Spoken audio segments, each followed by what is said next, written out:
தேசிய அளவில் இருக்கின்ற கட்சியோடு கூட்டணி வைத்து விட்டால் அவர் தேசிய அளவிலுடைய பார்வை சென்று விடுகிறது. நம்முடைய மாநிலத்துடைய பிரச்சனையை காது கொடுத்து கேட்பது கிடையாது. ஆகவேதான் தமிழ்நாட்டு மக்களுடைய உரிமைகளை பாதுகாக்க, தமிழ்நாட்டு மக்கள் படுகின்ற துன்பங்களை யார் நிவர்த்தி செய்கின்றார்களோ அவர்களுக்கு நாம் மத்தியிலே பிரச்சனை அடிப்படையில் ஆதரவு கொடுப்போம். தமிழ்நாட்டு மக்கள் பிரச்சனை வருகின்ற பொழுது நாம் எடுத்து சொன்னால் காது கொடுத்து கேட்பது கிடையாது. ஆகவேதான் நாம் தனியாக பிரிந்து விட்டோம். இந்த கூட்டணியிலிருந்து வெளியே வருவதற்கு காரணம் அண்ணாமலைன்னு மாவட்ட செயலாளரை வச்சு ஒரு மீட்டிங் போட்டு அதில் கையெழுத்து போட்டு பேப்பரில் கொடுத்தாங்களா இல்லையா? அப்போ அது உண்மையா இது உண்மையா? பேசுறது பாருங்க, சகிக்க முடியலங்க. லேகி விற்கிற மாதிரி, ஐயா ஐயா இது நடந்துச்சு, ஐயா இது போச்சு, ஐயா இந்த லேகி நீங்கள் சாப்பிடுங்க ஐயா. எதாங்க ஒரு அக்கறை, ஒரு அளவு வேணாமா? அவர் ஏதோ வானத்திலிருந்து நேரம், இன்னும் ஒரு கவுன்சிலர் கூட அவர் ஜெயிக்காத அனுபவம் அவருக்கு இல்லை. ஒரு கவுன்சிலர் கூட இன்னும் ஜெயிக்கல. இல்லை, ஆமாம் நான் லேகியம் விற்றுக் கொண்டிருக்கின்றேன். ஆமாம் லேகியம் தான் விற்கின்றேன். தோழமை என்ற அடிப்படையில் அந்த ஒரு கூட்டணி தர்மத்தை நாங்கள் கடைபிடித்தோம். ஆனால் திரு அண்ணாமலை கடைபிடிக்கலையே. அவரை பொறுத்தவரை ஒரு எப்படி வேணாலும் குட்டிக்கரணம் போடலாம், ஸ்டண்ட் அடிக்கலாம், எது வேணாலும் பண்ணலாம். அந்த மண்குதிரை நம்பி போகிறவங்க கதை அவ்வளோதான். அது இந்தியா முழுவதும் இன்றைக்கு மாநிலத்துக்கு கொடுக்கப்படுற அதிகாரத்தையே இன்றைக்கு இந்த பாரதிய ஜனதா அரசு பறிப்பதற்கான நடவடிக்கைகளை ஈடுபட்டுக் கொண்டிருக்கிறது. கூட்டாட்சி தத்துவத்தை இன்னைக்கு முடிக்க பார்க்கிறது மோடி அரசு. ஒரு நாடு, ஒரு மதம், ஒரு இனம், ஒரு மொழி, ஒரு உடை, ஒரு உணவு, எல்லாம் ஒரே ஆள். இந்தியாவுடைய உங்களுடைய சொத்து, நம்முடைய சொத்து, நம்முடைய வரிப்பணத்திலே உருவாக்கப்பட்ட அனைத்து துறைமுகங்களும், அனைத்து விமான நிலையங்களும், அனைத்து மின் உற்பத்தி நிலையங்களும் இன்றைக்கு யாரா வாங்குறதுன்னா அதானி. இன்னும் கொஞ்ச நாள் போச்சுன்னா, 10 நாள் போச்சுன்னா தமிழ்நாடு என்ற பேரு இங்க தமிழர்களே இருக்க மாட்டோம். மாறிடும், நிலைமைகள் மாறிடும். நாம் இப்போதே விழித்துக் கொள்ளவில்லை என்றால் நிலைமை கைமீறி போயிடும். செல்லா காசுக்கெல்லாம் நான் பதில் சொல்ல போவது கிடையாது. இறுதியாக சொல்கிறோம், உறுதியாக சொல்கிறோம், அனைத்து இந்திய அண்ணா திராவிட முன்னேற்ற கழகம் பாரதிய ஜனதா கூட்டணியில் இல்லை இல்லை இல்லை.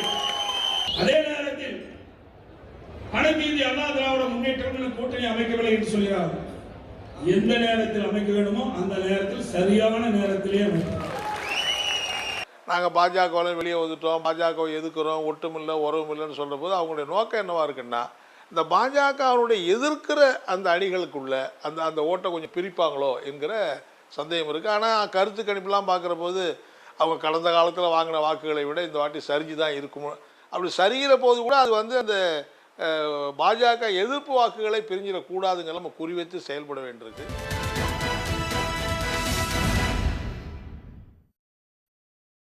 வணக்கம். கேள்விக்களம் நிகழ்ச்சிக்கு உங்களை வரவேற்கிறோம். இது மக்களின் மேடை. நாடாளுமன்ற தேர்தல் களம் ரொம்பவே சூடு பிடிக்க தொடங்கியிருக்குது. பாஜகவுடைய தேசிய தலைவர் ஜே.பி. நட்டா தமிழ்நாட்டுக்கு வந்திருக்காரு. கூட்டணி தொடர்பான பேச்சுவார்த்தைகள் அப்படிங்கிறது நடக்கும்னு எதிர்பார்க்கப்படுது. இந்த சூழலில் அதிமுகவுடைய முன்னாள் அமைச்சர்கள் தொடர்ந்து பாரதிய ஜனதா கட்சியை கடுமையாக விமர்சித்து வந்தாலுமே கூட எடப்பாடி பழனிசாமி ரொம்ப மிக முக்கியமான ஒரு கருத்தை கிருஷ்ணகிரியில் நடந்த பொதுக்கூட்டத்தில் பதிவு செஞ்சுருக்காரு. என்னன்னு சொல்லி பார்த்தா, பாஜகவோட அதிமுக கூட்டணி இல்லைன்னு சொல்லிட்டு நாங்கள் ஏற்கனவே பல முறை சொல்லிட்டோம். இப்போ திரும்பவும் சொல்கிறேன், அழுத்தம் திருத்தமாக சொல்கிறேன், கூட்டணி இல்லை இல்லை இல்லவே இல்லை அப்படிங்கிறத திரும்ப திரும்ப பதிவு பண்ணுறாரு எடப்பாடி பழனிசாமி. கூட்டணி அப்படிங்கிறது முறிஞ்சிருச்சு அப்படின்னு சொல்லி சொன்னால் அதோட விட்டுட்டு போயிடலாம். ஆனால் இதை திரும்ப திரும்ப இல்லை இல்லை இல்லைன்னு ஏன் எடப்பாடி பழனிசாமியும் அதே போல் அதிமுகவும் சொல்லுது அப்படிங்கிறது ஒரு மிக முக்கியமான கேள்வி. இன்னொரு பக்கம் பார்த்தோம் அப்படின்னு சொல்லி சொன்னால், இதுக்கெல்லாம் பதில் சொல்கிற மாதிரி அண்ணாமலையும் சில விஷயங்களை சொல்லிக்கிட்டே இருக்கார். அதாவது அதிமுகவை பொறுத்த வரைக்கும் எந்த நேரமும் அண்ணாமலை அண்ணாமலை அண்ணாமலைன்னு சொல்லிட்டு அவங்க அண்ணாமலையை பற்றி மட்டும்தான் யோசிச்சுட்டு இருக்காங்க, பேசிகிட்டு இருக்காங்க அப்படின்னு சொல்லி அவரும் ஒரு கருத்தை பதிவு செய்கிறாரு. இந்த சூழலில் களம் யாருக்கு சாதகமாக இருக்குது? மீண்டும் மோடியை ஆதரிக்க போதா அதிமுக அப்படிங்கிற ஒரு கேள்வியும் இந்த நேரத்தில் எழுந்து நிற்குது. இதெல்லாம் தொடர்பாக தான் இன்றைய கேள்விக்கள நிகழ்ச்சியில் விரிவாக பேசியிருக்கோம். விவாதத்தில் பங்கேற்க அதிமுகவுடைய முன்னாள் எம்பி கே.சி. பழனிசாமி, வழக்கறிஞர் அக்னீஸ்வரன், பாரதிய ஜனதா கட்சியிலிருந்து வழக்கறிஞர் செல்வி, அதே போல் அரசியல் விமர்சகர் ரவீந்திரன் துரைசாமி, இவர்களோட அரசியல் ஆய்வாளர் தமிழ் காமராசன், அனைவருக்கும் வணக்கம். நான் அதிமுகவுடைய முன்னாள் எம்பி கே.சி. பழனிசாமிகிட்ட இருந்து நிகழ்ச்சியை தொடங்கலாம் அப்படின்னு நினைக்கிறேன். அதாவது அதிமுகவுடைய முன்னாள் அமைச்சர்கள் தொடர்ந்து பாஜக விமர்சனம் செஞ்சுட்டு வர்றது அப்படிங்கிறத நம்ம பார்த்துட்டு இருக்கோம். குறிப்பாக ஆர்பி உதயகுமார் கடுமையான விமர்சனங்கள்லாம் கூட சில நாட்களுக்கு அவர் முன் வச்சார், அதையும் பார்த்தோம். இந்த சூழலில் எடப்பாடி பழனிசாமி கூட்டணி இல்லைங்கிறத ரொம்ப தெளிவாக அழுத்தம் திருத்தமாக இதை பற்றி இனிமேல் என்கிட்ட யாரும் கேட்காதீங்கிற அளவுக்கு பேசியிருக்காரு. இந்த கூட்டணி முறிவு அப்படிங்கிற விஷயத்த ஏன் திரும்ப திரும்ப அதிமுக சொல்லிக்கிட்டே இருக்கு? கடந்த சில நாட்களுக்கு முன்னால் திரு அமித்ஷா அவர்கள் கூட்டணிக்கான கதவுகள் அதிமுகவுக்கு திறந்திருக்கிறது என்று பொருள்பட ஒரு கருத்தை சொல்லியிருந்தார். அதனால் திரு அமித்ஷா அவர்களுக்கு பதில் சொல்லுகிற விதமாக இன்றைக்கு எடப்பாடி பழனிசாமி இந்த ஒரு ஏழை முடிகிற போது 3 தடவை சொல்லி பெல் அடிப்பாங்கல்ல, அது மாதிரி 3 முறை திரும்ப திரும்ப இல்லை இல்லை இல்லை என்று சொல்லி அவர் உறுதிப்படுத்தி இருக்கிறார். இதன் மூலமாக அமித்ஷாவுக்கும் மோடிக்கும் நேரடியான கோதாவில் சவால் விடுகிற வகையில் எடப்பாடி பழனிசாமி இந்த களத்தை, தேர்தல் களத்தை அறிவிக்கிறார். அடுத்து ஒரு கேள்வி சொல்றாரு, எல்லாம் இல்ல நீங்க சொல்றபடி 3 முறை அந்த பெல்ல அடிச்சு இல்லை இல்லை இல்லைன்னு சொல்லி பெல்ல அடிச்சு எண்டு கார்டு போட்டாங்க அப்படின்னு சொல்லி சொல்லலாமா? இல்லை இன்னும் நாள் இருக்குது, இன்னும் தேர்தல் தேதியெல்லாம் அறிவிக்கணும், அடுத்தடுத்த தலைவர்கள் வருவாங்க பேசுவாங்க, கூட்டணிக்கான வாய்ப்பு இருக்கு, அப்படி புரிஞ்சுக்கலாமா? நீங்க எப்படி பாக்குறீங்க? இல்லை, நிச்சயமாக திரு எடப்பாடி பழனிசாமி அவர்களை பொறுத்த வரைக்கும் கூட்டணிக்கான கதவுகள் சாத்தப்பட்டு விட்டது. அமித்ஷா அவர்கள் சொல்லுவதை போல கதவு திறந்தே இருக்குதுனால இல்லை. இந்த கூட்டணிக்கான கதவுகள் சாத்தப்பட்டு விட்டது. எக்காரணத்தை கொண்டு பாரதிய ஜனதா கட்சியுடனான கூட்டணி தற்போது இல்லை என்கிற முடிவு உறுதியானதாக, இறுதியானதாக எடுக்கப்பட்டதாகத்தான் அவருடைய இன்றைய பேச்சுக்கள் உணர்த்துது. ஆனால் திரு அண்ணாமலை அவர்கள் அதை புரிஞ்சுக்கிறார் இல்லையா? அதாவது இந்த முன்னாள் அமைச்சர்கள்லாம் அண்ணாமலைக்காகத்தான் பாஜகவை எதிர்க்கிறாங்கன்னு 2019 நாடாளுமன்ற தேர்தலின் பொழுது அண்ணாமலை என்பவர் ஒரு பெரிய சக்தியாக பாரதிய ஜனதா கட்சியில் இல்லவே இல்லை. அவர் அந்த நேரத்தில் பாஜக கட்சிக்குள்ளேயே இல்லை. ஆனால் அன்றைக்கே பாஜகவோடு கூட்டணி வேண்டாம் என்கிற குரல் அதிமுக தொண்டர்களிடத்தில் மிக கடுமையாக எழுந்தது. அண்ணாமலை தமிழ்நாட்டில் பாஜக என்றால் அது அண்ணாமலை என்கிற அளவில் அதை தன்வயப்படுத்தி கொள்ளுக முயற்சி செய்கிறாரே ஒழிய, இப்போ அண்ணாமலை தமிழக தலைவராக வர்றதுக்கு முன்னால் தமிழ்நாட்டில் பாஜக இல்லையா? திமுக கூட கூட்டணி வைத்து சில வெற்றி பெற்றிருக்கிறாங்க, அதிமுக கூட கூட்டணி வைத்து வெற்றி பெற்றிருக்கிறாங்க, சட்டமன்றத்தில் இருந்திருக்கிறாங்க. அப்போ இதற்கு முன்பு பாஜக தமிழ்நாட்டில் இருந்திருக்குது. 2 திராவிட கட்சிகளோடு மாறி மாறி கூட்டணிகள் அமைத்திருக்கிறாங்க. ஆனால் அண்ணாமலை என்பவர் தலைமை பொறுப்புக்கு வந்ததற்கு பிறகு ஏதோ தன்னால் மட்டும்தான் இன்றைக்கு பாரதிய ஜனதா கட்சி தமிழகத்தில் இருக்கு என்கிற தோற்றத்தை அண்ணாமலை தான் உருவாக்குகிறார். அதிமுக அமைச்சர்கள் உருவாக்கல. அடுத்து எடப்பாடி பழனிசாமியை பொறுத்த வரைக்கும் நிச்சயமாக மத்தியில் இருக்கிற பாஜகவோடு மோதி பார்ப்பதற்கு அவர்கள் தயாராக இருக்கிறாங்க. நீங்க சோரன் அவரை போல நீங்க கைது செய்தாலும் சரி, இல்லை கெஜ்ரிவாலை போல நீங்க ஈடியிலிருந்து வாரண்ட் வாங்கி அனுப்பிச்சிங்கனாலும் சரி, எதிர்த்து நிற்பதில் அவர் உறுதியாக இருக்கிறார். அதிமுக தொண்டர்களும் பாஜக எதிர்ப்புல உறுதியாக இருக்கிறாங்க. ஆனா இதுதான் இதன் அடிப்படையில் தான் இந்த தேர்தல் களம் என்பது அமைக்கப்படும். சரி, நான் மற்ற விருந்தினர்கள்ட்டையும் போயிட்டு வந்துடுறேன். ரவீந்திரன் துரைசாமி சார்ட்ட நான் கேட்க விரும்புறது, அதாவது கேசிபி ஒரு விஷயத்த சொன்னார், மோடியோட மோதி பார்க்கலான்னு சொல்லி எடப்பாடி முடிவு செஞ்சுட்டாரு, அதனால தான் இப்படியான விஷயங்களை பேசிகிட்டு இருக்காரு அப்படின்னு சொல்லி சொல்கிறாரு. நான் கவனிக்கிறேன், அதாவது அதிமுக முன்னாள் அமைச்சர்களும் சரி, எடப்பாடி பழனிசாமியும் சரி, இவங்க எல்லாருமே பேசுறது பாஜகன்னு சொல்லி சொன்னாலுமே கூட அதிகப்படியான விமர்சனத்தை முன் வச்சுட்டு இருக்கிறது அப்படிங்கிறது அண்ணாமலையை நோக்கி மட்டும்தான். எந்த இடத்துலையுமே எடப்பாடி பழனிசாமி ஆகட்டும், அதிமுகவுடைய முன்னாள் அமைச்சர்களாகட்டும், யாருமே திரும்ப மோடி வரக்கூடாது, மோடி எங்களுக்கு வேண்டாங்கிற வார்த்தையை பயன்படுத்துகிற மாதிரி என்னோட நினைவுக்கு தெரிஞ்சு இல்லை. இதை எப்படி புரிஞ்சுக்கிறது? அப்போ இது தமிழ்நாடு காங்கிரஸ் கமிட்டி தலைவர் அழகிரி அவர்கள் தொடர் தோல்வியில் தோற்று போய் இருக்கக்கூடிய எடப்பாடி பழனிசாமிக்கு நகர்வாட்டு அதை சொல்கிறாரு. அவர் மோடி கூட இருந்து தோற்று போனனால வெளியேறி இருக்கதா சொல்கிறாரு. அவருக்கு பதில் சொல்வதற்கு முடியாமல் அதை ஏற்றுக்கொண்டது போல தான் இதை முதற்கட்டம் நான் பார்க்குறேன். அடுத்து இங்கே நடக்கிறது, தோற்று போன அணியில் சீட் கன்வெர்ட் பண்ணாமல் பலனற்ற அணியில் எடப்பாடிக்கும் அண்ணாமலைக்கும் இடையிலான போட்டியாக தான் பார்க்குறேன். ஏன்னா இவங்க எல்லாம் டெல்லிக்கு போனாங்க, 6 முக்கிய தலைவர் எல்லாம் டெல்லிக்கு போனாங்க. அதற்கு முன்னே அண்ணாமலைக்கும் எடப்பாடிக்கும் உரசல் வந்துட்டு, என்றாலும் டெல்லிக்கு போகும்போது திடீர்னு புதிய மனிதனாட்டு அண்ணாமலை அந்த இடத்துல வந்து உட்கார்ந்துட்டார். அப்போவே வந்து கூட்டணி முடிவாக வேண்டியது. கூட்டணி முடிவானது மாதிரி தான் அன்னைக்கு எடப்பாடி பழனிசாமி கருத்து சொன்னார். ஆனால் எண்ணிக்கை முடிவாகவில்லை. எடப்பாடி பழனிசாமி 5 சீட்டுக்கு மேலே ஒற்றை இலக்கங்கிற லெவலில் நின்னார், அண்ணாமலை இரட்டை இலக்கங்கிற லெவலில் நின்னார். இதுதான் அங்கே பிரச்சனை. அன்னைக்கு வந்து இதே எடப்பாடி பழனிசாமி நீங்கள் இப்போவே போட்டு பார்த்தா தெரியும், 330 சீட்டு என்டிஏ ஜெயிக்கும், மோடி 3வது முறை பிரதமராக வருவார்னு தான் அதை சொன்னாங்க. அடுத்தபடியாக முக்கிய தலைவர் அதிமுகவுக்குள்ளே இருக்கக்கூடிய முக்கிய தலைவர், வெளியே இருக்கக்கூடிய நண்பர் கேசி பழனிசாமி மாதிரி அல்ல, செல்லூர் ராஜு என்ன சொன்னார்னா, நீங்கள் எடப்பாடி பழனிசாமியை சீஃப் மினிஸ்டராக சொல்லுங்கள், நாங்கள் மோடியை பிரதமராக சொல்லிடுறோன்னு சொன்னார். அதுக்கு தான் அண்ணாமலை அது 26 தான் பார்க்க முடியும், இப்போ இல்லைங்கிற கருத்தை சொன்னாப்புல. அடுத்து சிவி சண்முகம், அவர் ரொம்ப போர்டான லீடர், ஒரு பெரிய பேக்கிங் உள்ளவர் வட தமிழகத்திலே. இன்னும் சொல்லப்போனால் எடப்பாடிக்கு அதிக பேக்கிங்காக, சிவி சண்முகத்துக்கு அதிக பேக்கிங்கானா அவர் பொதுச் செயலாளருங்கிறதான் அவருக்கு மெரிட்டு தவிர மற்றபடி பவர்ஃபுல்லாக இருக்கக்கூடியவர் சிவி சண்முகம். கிராமப்புற உள்ளாட்சியில் விழுப்புரத்தில் பெரிய அளவுக்கு வாக்கெல்லாம் சாதித்தவர். அவர் என்ன சொன்னார்னா, மோடி பிரதமராக ஆண்டாமா, அண்ணாமலை நடவடிக்கை மோடி பிரதமராகிறதுக்கு தடுக்க மாதிரிலாம் இருக்காருன்னு அவர் பேசினார். இன்றைக்கி மாற்றி பேசுகிறாரு.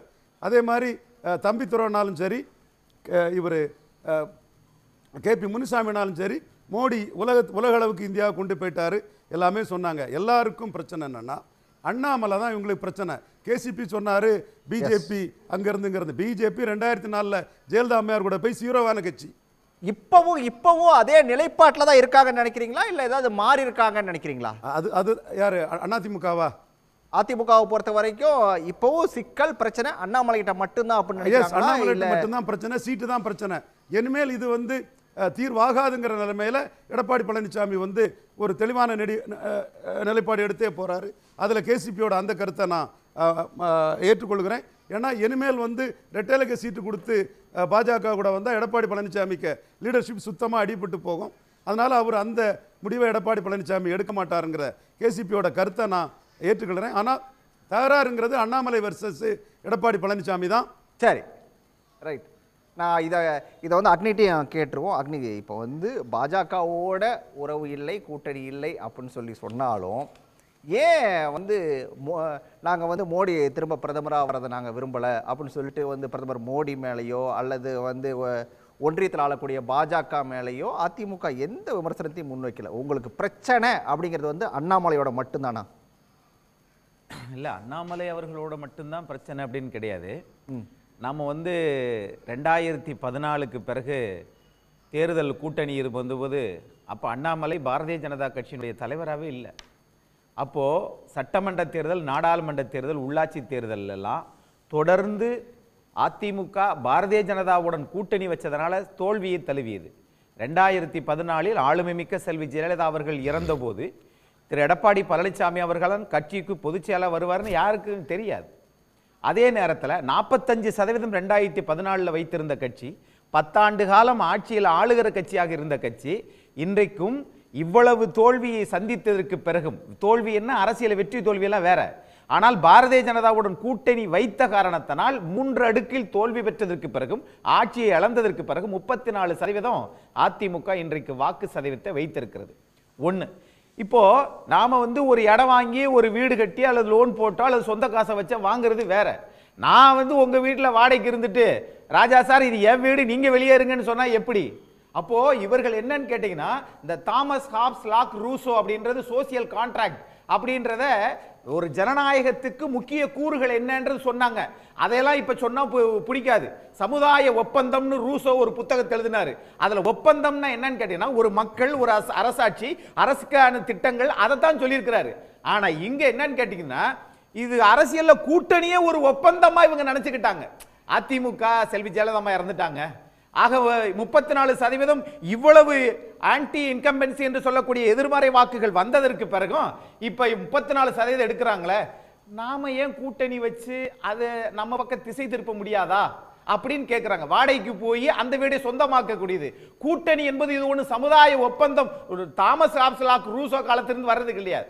உங்களுடைய பலம் பலவீனம் என்ன, அதிமுகவின் எந்த பகுதியில் நின்றால் உங்களுக்கு சீட்டு கொடுத்தால் அது 2 பேருடைய வாக்குகள் வெற்றியா வரும், அப்படித்தானே பார்க்கணும்.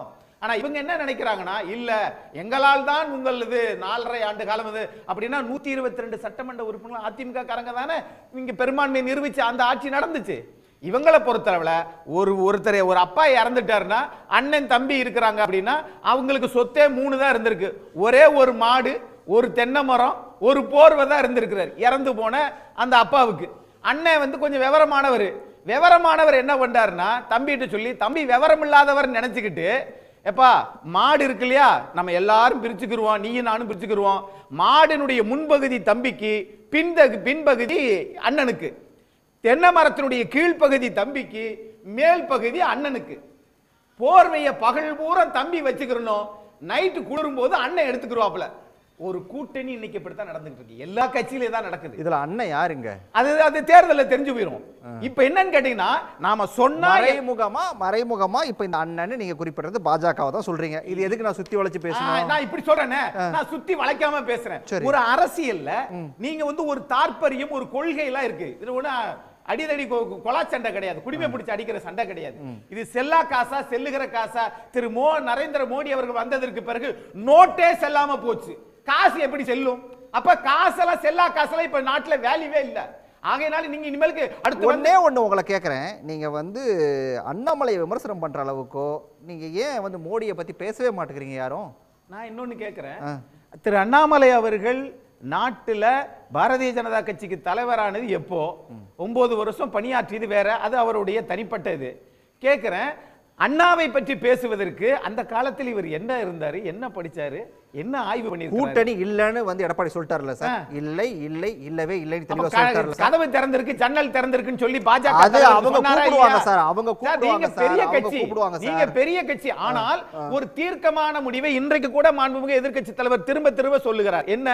எங்க 25 செப்டம்பர் 2023ல கூட்டணியை விட்டு வெளியேறி விட்டோம், இனிமே கூட்டணி இல்லை, பாதிச்சது போதும், தோத்தது போதும். திராவிட முன்னேற்ற கழகம் ஒரு விஷயத்தை தெளிவா சொல்லுது இல்ல, யார் அடுத்து வந்து அங்க ஒன்றியத்துல யார் வந்து ஆளணும் அப்படிங்கிறத விட யார் ஆளக்கூடாது அப்படிங்கிறதுல நாங்க தெளிவா இருக்கோம் அப்படின்னு சொல்றாங்கல்ல, அந்த வார்த்தை ஏன் அதிமுக இருந்து வர மாட்டேங்குது? இல்ல அப்படின்னா திமுக சொன்னதே அண்ணா திமுக சொல்லணும்னா அண்ணா திமுகன்ற கட்சி எதுக்கு?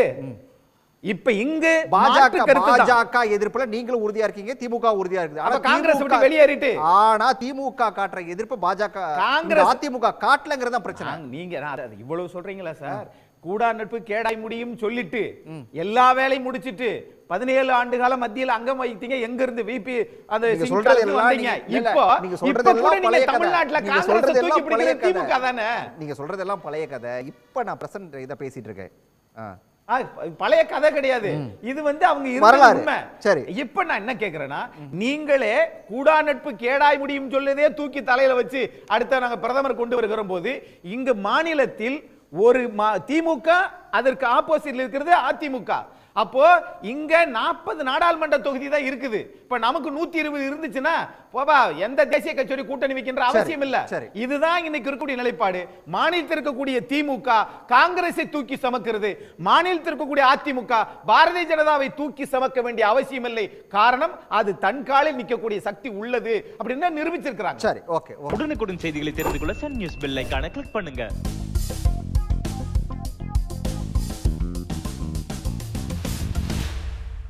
ஓகே, ஷெல்வி சார்ட்டையும் கேட்டுருவோம். எடப்பாடி பழனிசாமி பேசியிருக்காரு, கூட்டணி இல்லவே இல்லை அப்படிங்கிறத மீண்டும் ஒரு முறை உறக்க பதிவு செய்யறேன்னு சொல்லிட்டு கிருஷ்ணகிரியில் பப்ளிக் மீட்டிங்லேயே பதிவு செஞ்சுட்டாரு. கூட்டணி இல்லை அப்படிங்கிறது வந்து கிட்டத்தட்ட உறுதி ஆகிடுச்சு. எப்படி பார்க்குது பாஜக இதை? இல்லை நாங்கள் என்ன சொல்கிறோம், அவங்க கட்சியுடைய தலைவர் அவருடைய கொள்கை அவர் எது வேணுமோ சொல்லலாம், அது வந்து அவருடைய ரைட்ஸு. கூட்டணி இருக்குது இருக்க வேண்டாம் என்பதெல்லாம் அவங்கவுங்க கட்சியோடு டிசைட் பண்ணுகிறது. நாங்கள் எங்களுக்கு வந்து எதிரி கட்சி வந்து தமிழ்நாட்டில் வந்து திராவிட முன்னேற்ற கழகம்னு நாங்கள் சொல்கிறோம். இது வரைக்கும் எங்களுக்கு தெரிஞ்ச வரைக்கும் எம்ஜிஆர் வந்து திமுக அகென்ஸ்டாக தான் இந்த அனைத்து இந்த அண்ணா திராவிட முன்னேற்ற கழகத்தை ஆரம்பித்தாருன்னு நாங்கள் நினச்சின்னு இருந்தோம். ஆனால் அது வந்து இப்போ வந்து போகிற போக்கில் பார்த்தா ட்ரெண்டு வேறு மாதிரி போகுது. ஸோ எங்களுக்கு இதெல்லாம் ரொம்ப சந்தோஷம். ட்ரெண்டு வேறு மாதிரி போகுதுன்னா, அதாவது திராவிட முன்னேற்ற கழகத்துக்கு இப்போ நாங்கள் என்ன சொல்கிறோம், திராவிட முன்னேற்ற கழகம் தான் பாரதிய ஜனதா கட்சிக்கு எதிர்கட்சியாக நாங்கள் பார்க்குறோம் இன்றைக்கி தமிழ்நாட்டில். இப்போ நீங்கள் என்னன்னா தமிழ்நாட்டுக்கு தேர்தல் நடக்கிற மாதிரி பேசுகிறீங்க. இது அகில இந்திய தேர்தல். இது அகில இந்திய தேர்தலில் எங்கள் ஒப்பற்ற தலைவர் மோடியை வந்து நாங்கள் முன்னாடி காட்டி நாங்கள் எங்களுக்கு பிரைம் மினிஸ்டர் கேண்டிடேட்டுன்னு நாங்கள் சொல்கிறோம். பாரதிய ஜனதா கட்சி என்ன சொல்லுது, மோடியை யாரெல்லாம் பிரதமராக ஏற்றுக்கொள்கிறீர்களோ எங்களோட கூட்டணியில் இருக்கலாம்னு நாங்கள் சொல்கிறோம். அதை வந்து ஒன்றே நாங்கள் மோடியை ஏற்றுக்கிறோம் இல்லை ஏற்றுக்க மாட்டோன்ட்டு ஒரு முடிவு சொல்லிவிட்டு கூட்டணியில் நாங்கள் இருப்போம் இருக்க மாட்டோம்னு சொல்கிறோம். நாங்கள் வந்து இப்போ அண்ணாமலை சார் வந்த பிறகு என்னென்னா எதிர்கட்சியாக நாங்கள் இன்னொருத்தர் சொன்னார், மினிஸ்டர் சொன்னார், நீங்கள் சொன்னீங்க லேகியம் விற்கிற மாதிரி எங்கள் தலைவர் பேசுகிறாருன்னு. எங்கள் தலைவர் விற்கிற லேகியத்தை நாங்கள் சாப்பிட்டு நாங்கள் நிமிர்ந்த நடையோடு தான் இருப்போம். நீங்கள் தான் இது வரைக்கும் லேகியம் சாப்பிடாதனால தான் தவிழ்ந்து வந்ததெல்லாம் எல்லாருக்கும் தெரியும். அதெல்லாம் பிரச்சனை, அதெல்லாம் பிரச்சனை. நான் பேசுறேன், நீங்க பேசுங்க. நான் என்ன சொல்றேன், பேசுறதுக்கு நீங்க பேசணும்னா பேசிக்கினே இருங்க. எனக்கு கொடுத்த வாய்ப்புல பேசுறேன், நீங்க அப்புறமா பேசுங்க. இந்த உணர்ச்சி வசப்பட்டு பொங்குறது பேச்சு எனக்கு வரல. அது வந்து உங்களுக்கு தான், நீங்க தான் உணர்ச்சி வசம். நான் ஜாலியா பேசுறேன், நான் ஜாலியா தான் பேசுறேன். மதன்றது எல்லாமே மதன்றது வந்து எல்லாருக்கும் மதம் வந்து உலகத்தில் இருக்கக்கூடிய இந்தியாவில் இருக்கக்கூடியவங்களுக்கு இப்போ வந்து உங்களுடைய தலைவர் வந்து எதுக்கு இருக்கிறாரு, மைனாரிட்டி ஓட்டு எங்களுக்கு வலுன்னு சொல்லிட்டு இந்த முடிவு எடுக்கிறாரு. இப்போ அங்கே மட்டும் மதம் வரலையா? 303 நாடாளுமன்ற உறுப்பினர்கள் எத்தனை பேர் இஸ்லாமியர்கள் சொல்லுங்க. அது ஏன் இப்பதான் உங்களுக்கு தெரியுதா? எங்க கூட கூட்டணியில இருக்கச்செல்லாம் அப்பெல்லாம் என்ன பண்ணிருந்தீங்க, குச்சி ஐசா சாப்பிட்டு. அப்ப நீங்க இல்லன்னு சொல்லுங்க. அப்ப நீங்க கூட்டணி விட்டு வெளியேறிட்டாங்கன்னு சொல்லி அப்ப சரி உங்களுக்கு வலதுபுறத்துல உட்கார்ந்தீங்களே, அப்ப குச்சி ஐஸ் சாப்பிட்டு தான் பக்கத்துல உட்கார்ந்தீங்களா? நாங்க நீங்க தெரிஞ்சுதானே வந்தீங்க. பேசுற வார்த்தைகள் உலகம் பூரா போகுது. கேட்கட்டும், நாங்க பேச விடுங்க சார். எதுக்கு சார் உங்களுக்கு இவ்வளவு உணர்ச்சி பேசுவேன் சார்? ஒன்னு அவர் பேச சொல்லுங்க, எனக்கு கொடுக்குற வாய்ப்புல தானே நான் பேசுறேன். அவர் பேசுறாரு, ஒரு வார்த்தை வந்தேனா? நான் என்ன சொல்றேன், இது வரைக்கும் வந்து அண்ணாமலை வந்த பிறகு பிசாசு மாதிரி வளர்கிறதுன்னு திராவிட முன்னேற்ற கழக அமைச்சர் சொல்றது எங்களுக்கு ஒரு புத்துணர்வு. அடுத்ததாக வந்து திருமாவளவன் சாரே என்ன சொன்னார், இன்று பாஜக தான் தமிழக அரசியலை தீர்மானிக்கிறதுன்னு சொல்லியிருக்காரு. இது நான்லாம் சொல்லலை. கொரோனாவுக்கு டாஸ்மாக் வந்து திறந்து விட்டாச்சுன்னொன்னே இன்னும் கோயில்களை திறக்கவில்லைன்னு எங்கள் தலைவர் பேசின பிறகு எதிர்கட்சியாக இவங்க இருந்து இந்த 2.5 ஆண்டு காலம் திமுகவுக்கு எதிராக என்ன பேசினாருங்கன்றது இந்த மக்களுக்கு தெரியும். ஸோ நாங்கள் என்ன சொல்கிறோம், நாங்கள் பேசுகிறதெல்லாம் எங்களுடைய தலைவர் வந்த பிறகு தமிழ்நாட்டில் வந்து பாரதிய ஜனதா கட்சி மற்றவங்களை அண்டி பிழைத்து கொண்டு இருந்ததாக நீங்கள் சொல்லின்னு இருந்த காலம் போய் பாரதிய ஜனதா கட்சி இப்போ மக்கள் திரும்பி பார்க்க வைக்கக்கூடிய ஒரு கட்சியாக வளர்ந்துருக்கிறது நாங்கள் நம்புகிறோம். ஸோ எங்கள் தலைவருடைய முடிச்சிட்டு நான் என்ன சொல்கிறேன், நாங்கள் எங்கே நிற்கணும் எங்கே நிற்க வேணான்றதெல்லாம் நாங்கள் பண்ணோம். இப்போ தானே தேர்தல் வந்திருக்குது 2024ஆம் ஆண்டு. இப்போ நீங்கள் கூட்டணி இல்லாமல் நீங்கள் நிற்க போகிறீங்களா, நாங்கள் நிற்கிறோம். யார் நிற்கிறோம், யார் மக்கள் எவ்வளோ சதவீத ஓட்டு கொடுக்குறாங்கன்றது வரக்கூடிய காலகட்டத்தில் பார்ப்போம். செல்வி சார், ஆனால் ஒரே ஒரு விஷயம் தான் சார், அவங்க கேட்ட அதே கேள்வி தான், அதே ரவீந்திர துரைசாமி கேட்டது தான். இவங்களுடைய விமர்சனம் அப்படிங்கிறது, அதிமுகவுடைய விமர்சனம் அப்படிங்கிறது வந்து அண்ணாமலையை பற்றி மட்டும்தான் இருக்குது. இப்போ பிரதமரை பற்றியோ ஒன்றியத்தில் இருக்கக்கூடிய பாஜக அரசை பற்றியோ அதிமுக விமர்சனம் பண்ணவே இல்லையே சார். நான் என்ன கேட்குறேன், இப்போ தமிழ்நாட்டை பொறுத்த வரைக்கும் அவர்களுக்கு வந்து அண்ணாமலை சார் வந்து எங்களுடைய இது மாதிரி இல்லாமல் அவர் ஒரு லீடராக எங்களுடைய கட்சி நலனுக்காக அவர் பேசுகிறாரு. அவங்க என்ன நினைக்கிறாங்க, அவங்கள அண்டி நிற்கணும்னு நினைக்கிறாங்க. அது எங்கள் தலைவர்கிட்ட நடக்காது. ஒவ்வொரு கேரக்டர் ஒரு மாதிரி இருக்கும். நீங்கள் ஒரு ஆங்கர் ஜேபி நட்டாவா இல்லை முடிக்கட்டும், எங்களுக்கு தமிழ்நாடு தலைவருக்கு அண்ணாமலை தான். எங்களுக்கு அது தேசிய தலைமை என்ன முடிவு எடுக்கிறதோ அதுக்கு கட்டுப்படுவோன்னு எங்கள் தலைவரே சொல்லிட்டாரு. இப்போ அதில் ஆல்டர்னேட்டே கிடையாது. இப்போ கூட இன்றைக்கி கூட எங்கள் தலைவர் தேசிய தலைவர் வந்திருக்கிறாரு, அவரும் வந்திருக்காரு. இன்றைக்கி எங்களுக்கு பாசறை நடந்தது. அந்த பாசறையில் எங்களுக்குன்னு சொல்லப்பட்ட விஷயங்கள்ல நாங்கள் முன்னோக்கி தான் போக போகிறோம். எங்களை பொறுத்த வரைக்கும், தமிழ்நாடு பொறுத்த வரைக்கும் எங்களுடைய அண்ணாமலை வந்து எங்களுடைய அண்ணாமலைஜி வந்து கட்சியுடைய தமிழ்நாடுடைய பாரதிய ஜனதா கட்சியுடைய வளர்ச்சி தான் தனக்கு முக்கியமே தவிர வேறு எதுவுமே முக்கியம் இல்லைன்னு அவர் ஏற்கனவே சொல்லிட்டாரு. ஏற்கனவே அதுக்காக நிரூபிச்சுட்டு அவர் பாத யாத்திரை இன்றைக்கி 200வது நாள் பாத யாத்திரை அவர் முடித்த பிறகு எங்களுக்குன்னு மக்களுக்குடைய எழுச்சியை வச்சு தான் நாங்கள் பேசுகிறோம். கூட்டணி என்பது எப்பொழுதுமே எங்களுக்கு என்னன்னா அகில இந்திய அளவில் இப்போ தமிழ்நாட்டில் வருத்த வரைக்கும் திராவிட முன்னேற்ற கழகத்துக்கு எதிராக இருக்கிறவர்கள்லாம் ஒன்று சேர்க்க வேண்டும் என்றது எங்களுக்கு ஒரு இது. அதுக்கு யார் வராங்களோ எங்களுடைய கட்சியுடைய மோடிஜியுடைய தலைமையில் மோடிஜியை பிரதமராக ஏற்றுக்கொண்டு வருபவர்களுக்கு நாங்கள் எப்பொழுதும் வாங்க வாங்கன்னு தான் சொல்ல போகிறோம். அது எந்த கட்சி வந்தாலும் அதற்காக தான் நாங்கள் பேசுகிறோம் தவிர இவர்கள் வரவில்லை, அவங்க இஷ்டம். அவங்க கட்சி இப்போ எங்களோட இது இல்லை, எங்களோட நாங்கள் சரியில்லை, அவங்க போடுறது அவங்களுடைய விருப்பம். நாங்கள் இப்போ தேர்தலில் என்ன இருக்குது, யார் கூட்டணி இருந்தாலும் கூட்டணி இல்லைனாலும் 2024ஆம் ஆண்டு தமிழ்நாடு பாரதிய ஜனதா கட்சியின் ஒரு தலைமையில் எங்களுடைய தலைமையில் நடைபெறக்கூடிய கூட்டணியில் நாங்கள் வேட்பாளரை நிறுத்துவோம்.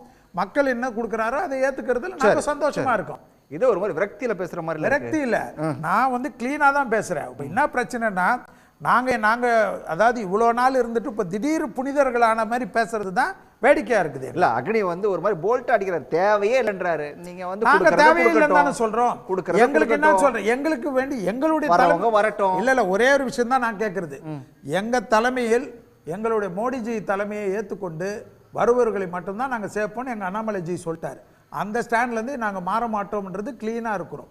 அவ்வளோதான் எங்களுடைய தலைமை, அதுதான் நாங்கள் சொல்கிறோம். சரி சரி, தமிழ் டாமராசன் உங்களோட பார்வை என்ன? இது நடக்கிறது நாடகமா இல்லை நிஜமாவே இப்படி தான் நடந்துட்டு இருக்குதா? தமிழ்நாடு முழுக்க பாஜக எதிர்ப்பு ஒன்று ரொம்ப வலுவாக இருக்குது. தென்னக மாநிலங்களில் குறிப்பாக கேரளம், தமிழ்நாடு 2 மாநிலங்கள்லேயும் பாஜக எதிர்ப்பு ரொம்ப துல்லியமானது. ஆளுங்கட்சியாக இருந்தாலும் சரி, எதிர்க்கட்சியாக இருந்தாலும் சரி, பாஜகவை எதிர்த்து தான் அரசியல் செய்யணும் அப்படிங்கிற நிலைமை. இன்றைக்கி திமுகவுக்குள்ளாரையும் அதிமுகவுக்கும் 2க்கும் முரண்பாடு இருக்கா? எதிர்க்கட்சிகளாக நடந்துக்குதானா? திமுக அதிமுகவை எதிர்க்கிறது, அதிமுக திமுகவை எதிர்க்கிறது, அதில் எந்த குழப்பமும் இல்லை. ஆனால் என்னதுன்னா திமுக பாஜகவை எதிர்ப்பதற்கான ஒரு அரசியல் நோக்கம் இருக்கிறது. அது இந்தியாவில் ஜனநாயகத்தை அழித்து கொண்டிருக்கிறது, ஜனநாயக நிறுவனங்களை அழித்து கொண்டிருக்கிறது என்பதால் திமுக பாஜகவை எதிர்க்கிறது. அதுக்கும் அரசியல் காரணங்கள் இருக்குது. அதே போல் அதிமுக பாஜகவை எதிர்ப்பதற்கும் அரசியல் காரணங்கள் இருக்கின்றன. அவங்க தெளிவாக சார் இப்போ அக்னீஸ்வரன் சார் மற்றவங்க எல்லாரும் பேசுகிற போது கூட ஒன்று சொன்னாங்க, இந்த தேர்தலில் கூட்டணி இல்லை அப்படிங்கிறத தெளிவாக எடப்பாடி பழனிசாமி அவர்கள் அறிவித்திருக்கிறார். இதுதான் அதிமுக தலை நிமிர்ந்து நடப்பதற்கான அறிகுறி. அமித்ஷா இந்தியாவினுடைய சாணக்கியர், எல்லா தேர்தல்களிலும் எல்லாத்தையும் மடக்கி விடுபவர், எந்த விலை கொடுத்தேனும் யாரையேனும் விலை கொடுத்து வாங்கிவிடலாம் என்று நினைக்கிற பாஜக கட்சி இன்று தமிழ்நாட்டில் நீங்கள் கூட்டணிக்கு வாங்கன்னு கூப்பிட்டுக்கிட்டு இருக்காங்க. எங்கள் கதவு சாத்தவே இல்லை, திறந்து தான் வச்சுருக்கோம் அப்படின்னு சொல்லிட்டு இருக்காங்க. ஆனால் இன்று அதிமுக தலைவர்கள் எல்லோரும் அதனுடைய தலைவர் உட்பட என்ன சொல்லியிருக்காங்க, எங்கள் கதவை இழுத்து சாத்திட்டோம், நீங்கள் இங்கே கதவை தட்டாதீங்க அப்படின்னு சொல்லியிருக்காங்க. இந்த பதிலை கேட்டாவது அமித்ஷா அவர்களும் மோடி அவர்களும் இனிமேல் எங்கள் தலைமையை ஏற்றுக்கிறீங்களா இல்லையா அப்படின்னு திரும்ப கேட்க மாட்டாங்க அப்படின்னு நான் நினைக்கிறேன். ஆனால் எடப்பாடி அவர்கள் இன்று பேசியிருக்கிறதுலையும் கூட அவர் ஒரு இக்கண்ணா வச்சு தான் பேசுகிறார். அவர் நேராக நீங்கள் சொன்ன மாதிரி மோடியை நேரடியாக விமர்சிக்கவில்லை, பாஜகவினுடைய அகில இந்திய தலைமையை நேரடியாக விமர்சிக்கவில்லை அப்படிங்கிறதெல்லாம் உண்மைதான். அதனால் ஒன்றும் பெரிய பிரச்சனையாக இருக்குமா என்னமா எனக்கு தெரியல. ஆனால் இவ்வளோ இந்த தேர்தலில் பாஜக 370 இடங்களில் ஜெயிக்கும், 400 இடங்களில் ஜெயிக்கும், தேசிய ஜனநாயக கூட்டணி தான் ஆட்சிக்கு வரப்போகுது அப்படின்லாம் சொல்லப்பட்ட பிறகும் அதிமுக இப்படியான நான் பாஜகவோட கூட்டணியே சேரமாட்டேன் அப்படிங்கிற ஒரு வலுவான நிலைப்பாட்டில் இருக்கிறாங்கன்னு சொன்னால் அது தேசிய ஜனநாயக கூட்டணி NTA இந்த தேர்தல் இந்த இதில் இந்த நாடாளுமன்ற தேர்தலில் தோல்வி அடைவார்கள் போல தெரியுது. அதனுடைய வெளிப்பாடு தான் இதுன்னு நினைக்கிறேன். ஏன்னா அவங்க பாரதிய ஜனதா கட்சியுடன் கூட்டணி சேர்ந்து ஒரு மூழ்கிற கப்பலில் உட்கார்ந்து தானும் மூழ்கி போக விரும்பாமல் அதிமுகவை காப்பாற்றிக் கொள்ள வேண்டும், அதிமுக கட்சியை தமிழ்நாட்டில் காப்பாற்றிக் கொள்ள வேண்டும். இந்த சார் ஒன்று சொன்னாங்க, வாடகை வீட்டு சொந்த வீடாக்கிறதுக்கு முயற்சி பண்ணுறாங்க அப்படின்னு அக்னீஸ்வரன் சார் சொன்னாங்க. நான் இன்னொரு பழமொழியை கூட சொல்லுவேன், கரையான் புற்றெடுக்க கருநாகம் குடிபுக அப்படிங்கிற ஒரு நிலைமை கடந்த 8 ஆண்டுகளில் நடந்தது. அதுதான் ஒவ்வொரு செய்தியும் அதிமுக தொண்டர்கள் மறந்திருக்க மாட்டார்கள். இன்னைக்கு அதனுடைய வெளிப்பாடாக தான் அவங்க சொல்கிறாங்கன்னு நினைக்கிறேன். ஆனால் இன்னும் கூட அதிமுக தலைவர்களும் கட்சியும் அரசியல் பிரச்சனைகளை இன்னும் மோடிக்கு எதிராக பேசுகிறாங்களா, பாஜகவுக்கு எதிராக பேசுகிறாங்களா இல்லையாங்கிறது எனக்கு முக்கியமானதாக இல்லை. இன்னும் தீவிரமாக அரசியல் பிரச்சனைகளை பேச வேண்டும் என்று நினைக்கிறேன். குறிப்பாக டீலிமிட்டேஷன் தொகுதி மறுவரை 2026ஆம் ஆண்டு தொடங்கும் பொழுது தென்னகம் தமிழ்நாடு மிகப்பெரிய அளவில் பாதிக்கப்பட போகிறது.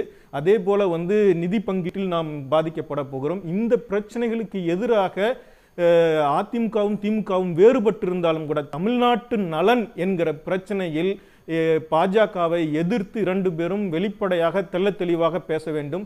அதிமுக தலைவர்கள் தெள்ள தெளிவாக வெளிப்படையாக பேச வேண்டும் என்று நினைக்கிறேன். தமிழ் காமராசர் சார், இவர் செல்வி சார் சொன்ன இன்னொரு விஷயத்தை கவனிச்சிங்களா நீங்க? இங்க வந்து தமிழ்நாட்டை பொறுத்த வரைக்கும் அண்ணாமலை வந்த பிறகு இங்க வந்து ஒரு எதிர்க்கட்சியா செயல்பட்டு இருக்கிறது பாஜக தான், நாங்க தான் தொடர்ந்து பல விமர்சனங்களை முன் வச்சுக்கிட்டே இருக்கோம் அப்படின்றாரு. அதை எப்படி புரிஞ்சுக்கிறீங்க?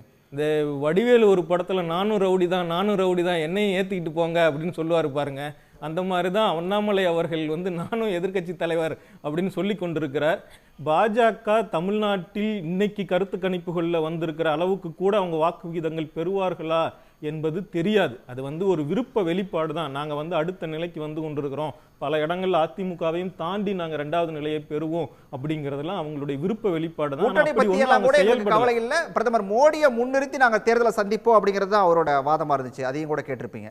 ஆமா, எனக்கு மோடியே தமிழ்நாட்டில் வந்து எடுபடாத ஒரு பிம்பம் தான். அவருடைய ஆட்சி, அவர் நல்லாட்சி, இந்தியாவை வந்து 5வது பெரிய பொருளாதாரமாக்கிட்டாரு, 3வது பெரிய பொருளாதாரமாக்க போறாரு இப்படிங்கிற பேச்சுக்கள், அல்லது வந்து விவசாயிகளுடைய வருமானத்தை இரட்டிப்பாக்கி விட்டார், வந்து வெளிநாட்டிலிருந்து கள்ளப்பணங்களை மீட்டு வந்து ஒவ்வொருவருக்கும் வந்து 15 லட்சம் ரூபாய் கொடுத்து விட்டார், அல்லது ஆண்டுக்கு 2 கோடி ரூபாய் வேலையை வாய்ப்பை வழங்கி விட்டார். இதையெல்லாமா சொல்லி இதையெல்லாம் இந்த பிம்பங்கள் எல்லாமா தமிழ்நாட்டில் மோடி அவர்களுக்கு இருக்கிறது? இல்ல நாடு முழுக்க அந்த பிம்பங்கள் இருக்கிறதா? அப்படி வெற்றி பெற்று விட்டார் என்று சொல்வதற்கு எதுவுமே நடக்கலைங்க சார். மோடியை சொல்லி தமிழ்நாட்டில் ஒரு வாக்கு கூட பெற முடியாது சார். இல்ல செல்வி உங்ககிட்ட தான் குறிக்கிட்டாரு. அதாவது கருத்து கணிப்பில் வந்து தமிழ்நாட்டில் வந்து திராவிட முன்னேற்ற கழகம் ஜெயிக்கும்னா அது சந்தோஷம், அகில இந்திய அளவில் மோடி தான் ஜெயிப்பாருன்னா அது மட்டும் பொய். அது மட்டும் இல்ல, தமிழ்நாட்டில் நீங்க மோடியை முன்னிறுத்துறேன்னு சொன்னீங்களா, அந்த பிம்பமே எடுபடாத பிம்பம் அப்படிங்கிறது எடுபடாதா எடுபடாதான்றது வரக்கூடிய தேர்தலில் பார்ப்போம் சார். நாங்க தான் தயாராக இருக்கிறோமே. எங்களுடைய மோடி தலைமையில யார் வந்தாங்களோ அவங்கள தான் நாங்க தேர்தலில் சேர்த்துப்போம் தான் சொல்றோம். நாடாளுமன்றத்துல பிரதமர் அவர்கள் வந்து 370 இடங்கள்ல வெற்றி பெறுவாங்கன்னு சொல்றாரு. வந்து இவர் சொல்றாரு நானும் ரவுடி தான் நானும் ரவுடி தான். நீங்க தான் சொன்னீங்க குறுக்க கேள்வினா சொல்லுங்க, கருத்துனா சொல்லுங்க, நான் பேசி முடிச்சறேன். அதுக்கு பிறகு அவர் தான் கொடுத்தாரு, எனக்கு டைம் கொடுத்தாரு. இல்ல நீங்க குறுக்கிட்டீங்களா, அதனால தான் டைம் கொடுத்தனால நான் பேசுறேன், இல்லனா நீங்க பேசு. ஓகே சார், வந்து இது மோடி அவர்களுடைய பிம்பத்தை கொண்டு தமிழ்நாட்டில் ஒரு வாக்கை கூட பெற முடியுமா என்னமான்னு எனக்கு தெரியலைங்க சார். தமிழ்நாட்டில் ஏற்கனவே பாரதிய ஜனதா கட்சி நீண்ட காலம் அரசியல் செய்து கொண்டு வருகிறது. பலரும் பல வகையில் வளர்த்தெடுத்தாங்க. குறைந்தபட்சம் வந்து ஒரு நெகிழ்வான தன்மையில் நடந்துக்கிறதுல தமிழிசை சவுந்தரராஜனும் அதுக்கு முன்னாடி இருந்த தலைவர்களும் கூட நெகிழ்வாக நடந்துக்கிட்டாங்க. ஆனால் இன்னைக்கு பாஜகவை வந்து ஒரு நான் வந்து ஸ்ட்ரிக்டான ஆஃபீஸர், ஸ்டிஃபாக இருக்க ஆஃபீஸர் அப்படின்னு சொல்லிட்டு அண்ணாமலை என்ன செஞ்சிருக்காருன்னா அந்தோ பரிதாபம் நட்டாட்டில் விட்டிருக்கிறார். அதை சரி செய்ய முடியாத நிலையில் வந்து அமித்ஷா அவர்களும் நின்று கொண்டிருக்கிறார். இன்னைக்கு பாஜகவுக்கு தமிழ்நாட்டு அரசியலில் இந்த நாடாளுமன்ற தேர்தலில் எந்த ஒரு பெரிய எதிர்காலமும் இல்லை. அப்படி அவங்களால பெரிய கட்சியா இருந்து அவங்களால எல்லாம் செய்ய முடியுமா இருந்திருந்தா இன்னைக்கு ஏன் மற்ற கட்சிகளை வந்து கஷ்டப்பட்டு அண்ணாமலை வந்து பாஜகவை தமிழ்நாடு பாஜக வந்து நடாற்றல விட்டுட்டாரு அப்படின்னு சொல்லி அப்படி எடுத்துக்கிறதா, இல்ல இதை வந்து தமிழ்நாடு பாஜகவை அடுத்த லெவலுக்கு கொண்டு போயிட்டாரு அப்படி பார்க்கலாமா? நீங்க இப்ப உடனே வந்து பாட்டாளி மக்கள் கட்சியும் தேசிய திராவிட முன்னேற்ற கழகம் இந்த 2 கட்சிகளும் உடனே நாங்க பாஜகவோட கூட்டணி சேர்றோம், ஏன் நீங்க வந்து தமிழ் மாநில காங்கிரஸ் கூட பாஜகவோட நாங்க கூட்டணி அப்படின்னு அறிவிச்சிருந்தீங்கன்னா அந்த அறிவிப்பு வந்திருந்தா அண்ணாமலை ஒரு பரவாயில்ல பிரமாதமான அரசியல்வாதியா இருக்கிறாரு அப்படின்னு சொல்ல முடியும். இன்ன வரைக்கும் அப்படியான அறிவிப்புகள் நீங்க ஏதாவது கேள்விப்பட்டீங்களா? அரசியல் வெளிப்படையானது தானே, ரகசிய பேரங்களின் மூலமா நடந்துருமா என்ன? எவ்வளவு தூரம் அது நடக்க முடியுமோ அவ்வளவு தூரம் தான் சார் நடக்கும். அரசியல்ங்கிறது அந்தந்த கட்சிகளுடைய நலன் வாய்ப்புகள் இதெல்லாம் பொறுத்து தான். ஒவ்வொரு கட்சிகளும் வந்து இன்னைக்கு இவ்வளவு ஒன்றியத்தில் ஆளும் கட்சியாக இருக்கக்கூடிய ஒரு கட்சியுடன் கூட்டணி சேருவதற்கு தமிழ்நாட்டில் இருக்கிற ஒவ்வொரு கட்சிகளும் யோசித்து கொண்டிருக்கிறார்கள் அப்படின்னு சொன்னாவே அது அண்ணாமலை அவர்கள் தமிழ்நாட்டுடைய பாஜக தலைவராக இருந்து எவ்வளவு பெரிய தோல்வியை அடைந்திருக்கிறார், எவ்வளவு மோசமான அரசியலை செய்திருக்கிறார் என்பதற்கான எடுத்துக்காட்டாக இருக்குதுங்க சார். சரி சரி, கேசிபி இதில் உங்களோட பார்வை என்ன? அண்ணாமலை அப்படிங்கிற ஒரு நபரால தான் இன்னைக்கு இந்த கூட்டணி அப்படிங்கிற அந்த கூட்டணி முறிவுக்கு காரணமே அண்ணாமலை தான் அப்படிங்கிற ஒரு பார்வை இருக்குது. எப்படி நீங்க இதை எப்படி பார்க்குறீங்க? அதாவது அண்ணாமலை பொதுவாக ஒரு கருத்தை என்ன சொல்லுவார்னா, அதிமுக என்பது புரட்சி தலைவர் எம்ஜிஆரால் திமுகவினுடைய எதிர்ப்பு உணர்வில் உருவாக்கப்பட்ட ஒரு இயக்கம். அந்த வழியில் இன்றைக்கு பாஜகவும் அண்ணாமலையும் தான் செயல்படுறாங்க என்கிற ஒரு பிம்பத்தை பாஜகவில் கட்டமைக்கிறாங்க. அதிமுக தன் வழியிலிருந்து தடம் பிறண்டு செல்லலை. அகில இந்திய அளவில் பாரதிய ஜனதா கட்சி என்கிற மதவாத சக்தியை எதிர்த்து அதிமுக அரசியல் செய்கிறது. மாநில அளவில் திமுக என்கிற இன்றைய ஆட்சியில் இருக்கக்கூடிய திமுக அரசாங்கத்தினுடைய அவலங்களை, திமுக கட்சியில் இருக்கக்கூடிய குடும்ப ஆதிக்கத்தை திமுக எப்பொழுது ஆளுகிற பொழுதெல்லாம் பார்த்தீங்கன்னா அந்த மக்கள் விரோத போக்கை கண்டித்து அரசியல் செய்கிறது. அப்ப நீங்க நாடாளுமன்ற தேர்தலுக்கு வர்ற பொழுது மத்தியில் ஆளுகிற அரசாங்கத்தை எதிர்த்து இன்றைக்கு அதிமுக 40 நாடாளுமன்ற தொகுதியிலும் வெற்றி பெற நினைக்கிறாங்க. அப்ப போய் நீங்க திமுக எதிர்த்து அரசியல் பண்ணல, நாங்க தான் திமுக எதிர்த்து அரசியல் பண்றோம் அப்படிங்கிறத அண்ணாமலை போல புதுசா அரசியலுக்கு வந்தவங்க சொல்லலாம்.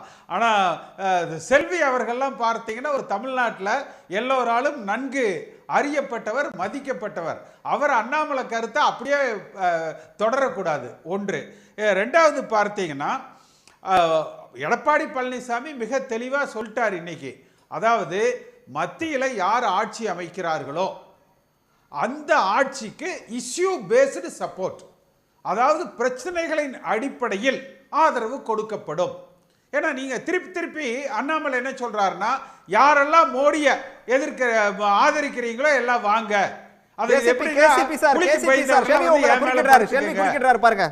எனக்கு ஒரே குஷி தான். என்னன்னா கேசிபி பழனிசாமி அண்ணன் எடப்பாடி பழனிசாமி மேல கேஸ் போட்டதுலேருந்து எல்லாமே எனக்கு தெரியும்.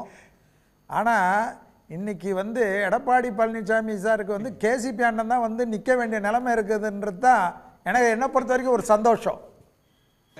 சொல்லுங்க சார் கேசிபி சார் சொல்லுங்க சார். இல்ல அதாவது சார் அதிமுகவில் பாஜக எதிர்ப்பு என்கிற விதையை விதைத்தவன் நான். அதுக்காக அதாவது 2018 அன்னைக்கு அண்ணாமலை ஐபிஎஸ் ஆபீசர், அதாவது பாரதிய ஜனதா கட்சியினுடைய பிடியிலிருந்து வெளியேறி தன்னுடைய தனித்துவத்தை பாதுகாப்பதற்கு அதிமுக செயல்பட வேண்டும் இது என்று கூறி, அதனால அதிமுகவிலிருந்து நீக்கப்பட்டு அந்த பாஜக எதிர்ப்பு உணர்வு என்கிற விதையை, அந்த சித்தாந்தத்தை அதிமுக தொண்டர்களிடத்தில் நான் தான் உருவாக்கினேன். அதன் தொடர்ச்சியாகத்தான் எடப்பாடி பழனிசாமி இன்றைக்கு அதுதான் அதிமுகவின் கொள்கை என்று ஏற்றிருக்கிறார். எனக்கு எடப்பாடி பழனிசாமியோடு இன்றைக்கும் அனைவரும் தேர்தல் முடிஞ்சு எங்க ஹியரிங் வந்ததுன்னா நிச்சயமா எடப்பாடி பழனிசாமியை தலைமை விட்டு அகற்றுகிற பணியை நான் செய்வேன். அது எங்களுக்கு உட்கட்சியில் இருக்கக்கூடிய பிரச்சனை. ஆனால் பாஜக எதிர்ப்பு என்ற நிலைப்பாட்டில் அந்த எடப்பாடி பழனிசாமி அதிமுகவுக்கு எடுத்த அந்த கொள்கையை நான் ஆதரிக்கிறேன். அந்த நிலைப்பாட்டில் தான் நான் இது சொல்லிட்டு இருக்கேன். அடுத்து நம்ம ரவீந்திரன் துரைசாமி பார்த்தீங்கன்னா முதல்ல சசிகலாவை டார்கெட் பண்ணி அடிச்சாரு. கரெக்டா அதுக்கு ஓபிஎஸ் பேக் பண்ணி கரெக்டா அடிச்சாரு. இப்ப எடப்பாடி பழனிசாமிக்கு எதிராக சிவி சண்முகத்தை கரெக்டா கொம்பு சீவுறாரு. அவர் அவ்வளோ பில்டப் சிவி சண்முகத்தை கொடுக்கையிலேயே ரவீந்திரன் துரைசாமியினுடைய அடுத்த ஆயுதம் திரு சிவி சண்முகம். அது எடப்பாடி பழனிசாமிக்கு எதிராக அவர் தயாரிப்புக்கு களத்தில் இறங்கிட்டாருன்னு தான் இருக்கு. ஆனால் இந்த நாடாளுமன்ற தேர்தலை பொறுத்த வரைக்கும் தனித்து நின்று வெற்றி பெறக்கூடிய ஒரு வாய்ப்புள்ள கட்சியாகத்தான் அதிமுக இருக்கு. நிச்சயமா அதுல ஒரு கணிசமான வெற்றியையும் அதிமுக பெறும். ஒரே இது என்னன்னா, இன்றைக்கு எப்படி டெல்லியை அந்த விவசாயிகள் முற்றுகையிடுகிறார்களோ அதுபோல மத்தியில் இருக்கிற ஆட்சியினுடைய அவலங்களையும் மாநிலத்தில் இருக்கிற ஆட்சியினுடைய அவலங்களையும் எதிர்த்து ஒரு மிகப்பெரிய போராட்டத்தை அதிமுக முன்னெடுக்கணும். ஆனா ஏனோ எடப்பாடி பழனிசாமி அதற்கு இன்னும் தயங்குறார். அது வழக்குகளுக்காக பயப்படுகிறாரா அல்லது இரண்டையும் சேர்ந்து எதிர்ப்பதற்கு அவர்கள் மத்திய மாநில அரசாங்கம் என்று பயப்படுகிறாரான்னு தெரியல. ஆனால் நிச்சயமாக இந்த பிப்ரவரி இறுதிக்குள்ளாக ஒரு கடுமையான ஒரு எதிர்க்கட்சி அரசியலை திமுகவுக்கும் பாஜகவுக்கும் எதிராக செயல்படுத்தி இந்த களத்தை அதிமுகவுக்கு சாதகமாக தயாரிப்பு செய்யணும். அப்படி செய்கிற பட்சத்தில் நிச்சயமா 40 வெல்லுகிற சக்தியாக அதிமுக உருவெடுக்கும். அது சாத்தியமா அப்படின்னு சொல்லிட்டு ரவீந்திரன் கேட்போம். அதுக்கு முன்னாடி அந்த கொம்பு எதுக்காக சீவராருங்கிறதும் அவரே சொல்லட்டும். அதாவது ஆப்பிள் வேற ஆரஞ்சு வேற, சட்டமன்ற தேர்தல் வேற, மக்களவை தேர்தல் வேற. தம்பி அக்னிஸ்வரன் கூட சொன்னாரு, அதிமுக ஓபிஎஸ் சட்டமன்ற தேர்தலையும் இது மாநிலங்களவை அதாவது நாடாளுமன்ற தேர்தலையும் ஆப்பிள் ஆரஞ்சோட ஒப்பிட்டது வரலாற்றிலே நீங்க தான் உண்மை. அப்போ வந்து 34% வாக்குகள் தம்பி அக்னீஸ்வரன் சொன்ன மாதிரி எடப்பாடி சீஃப் மினிஸ்டர் எடுத்தார். அதை முன்மொழிஞ்சு அதை ரெட்டேரியில் ஒரு வேலையாக இருந்தது ஓபிஎஸ் 2 வாரம் தான் இருந்தார். தம்பி அதை மறுக்க மாட்டார். இந்த வாக்குங்கிறது 10% மேல் மோடி தலைமையோட அதிகம் கிடைச்ச வாக்கு.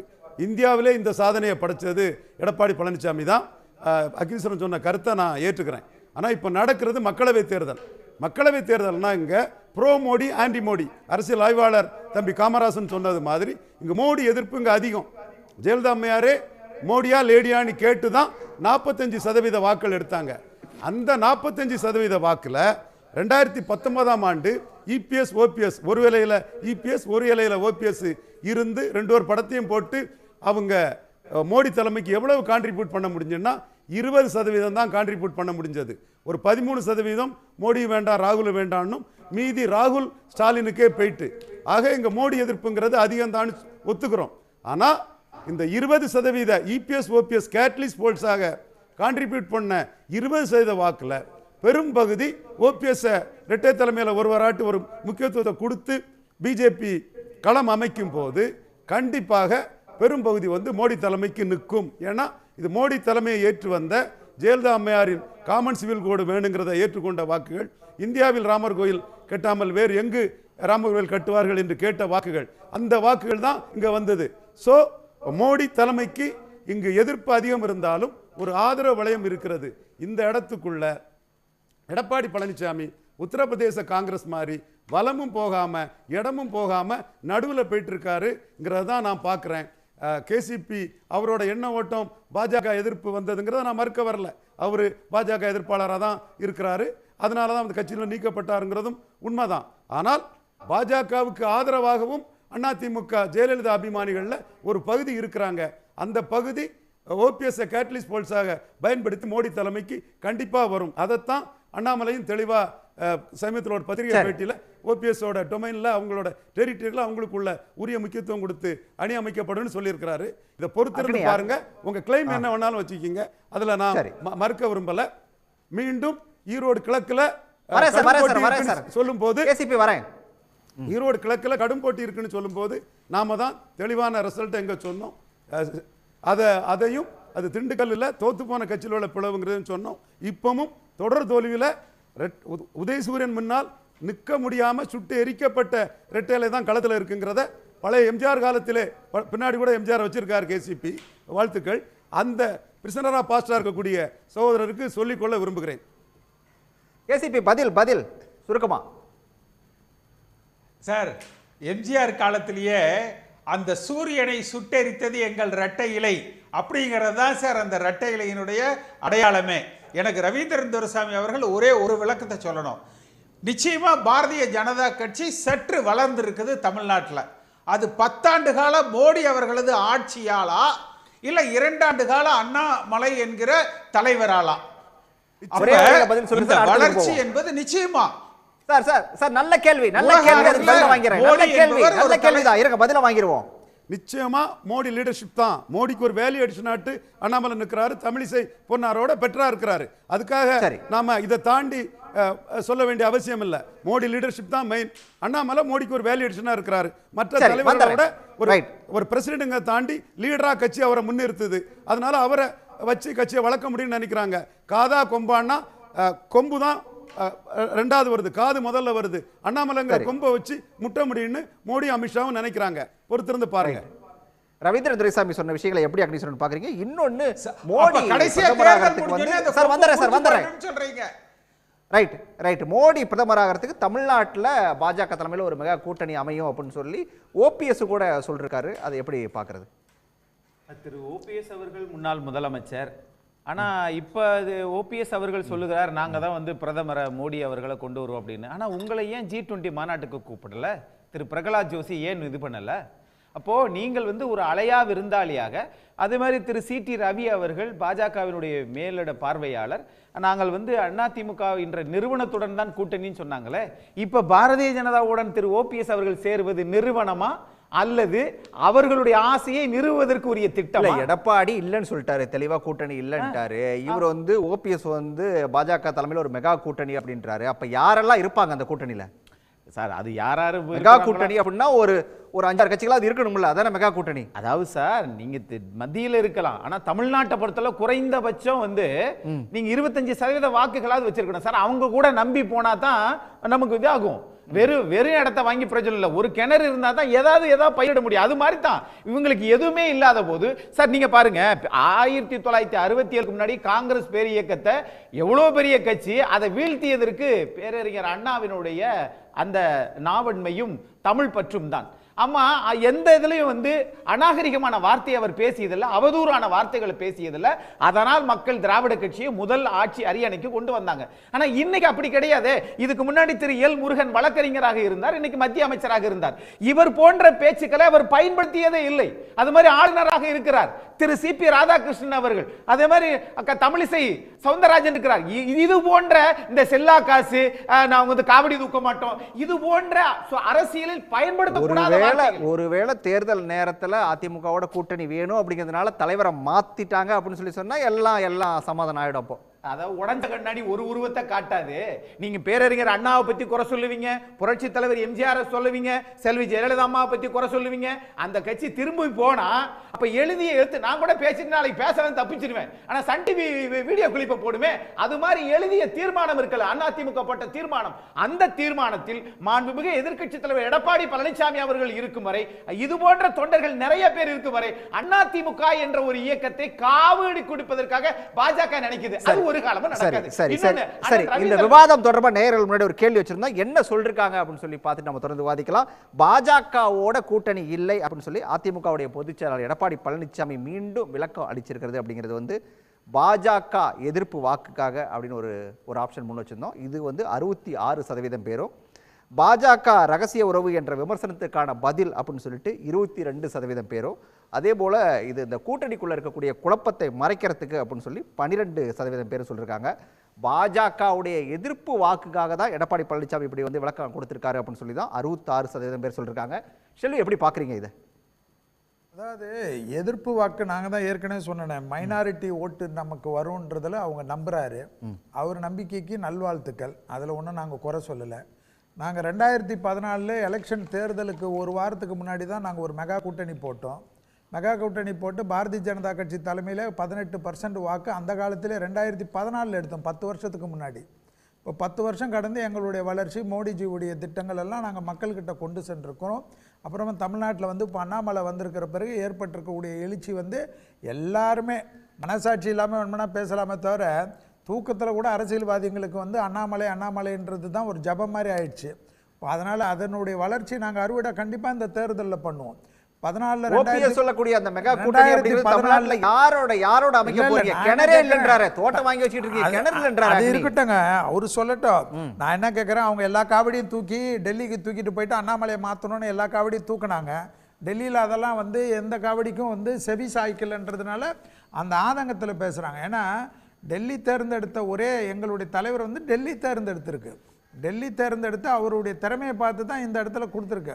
ஸோ அவரால் கட்சி வளரணும் எங்களுடைய டெல்லி தேசிய தலைமை நம்புறத அவர் 7 செஞ்சுருக்காரு. தொண்டர்களுக்கு புத்துணர்வு கொடுத்துருக்காரு. எங்கள் கட்சியில் வந்து கமலாலயத்தில் வந்து ஒரு காலத்தில் இருந்த நிலைமை வேறு, இன்றைக்கி எவ்வளோ பேர் வந்து டெய்லி ஜாயின் பண்ணுறாங்கன்றது நிலைமை வேறு. எதிர்கட்சியாக வந்து இன்றைக்கி வந்து எல்லா பத்திரிகைகளும் சரி, வளர்ச்சியும் சரி, அத்தனை ரிப்போர்ட்டும் சரி, அத்தனை சர்வேவும் சரி. ஏன்னா இப்போ சர்வே எல்லாம் நாங்கள் சொல்லிட்டு பிறகு நாங்கள் இவ்வளோ தொலைவு சர்வேயில் இவ்வளோ 20% மேலே நாங்கள் வந்திருக்கிறோன்றதே வந்து நிறைய பேருக்கு தூக்கம் போயிடுச்சு. ஸோ அந்த சர்வே தப்புன்னுவீங்க. ஏன்னா இந்தியா டுடே சர்வே வந்து இந்தியா டுடே மோடிஜிக்கு அகேன்ஸ்டாக தான் எல்லா லெவலையும் எழுதியிருந்தது. அதனுடைய அமைப்பு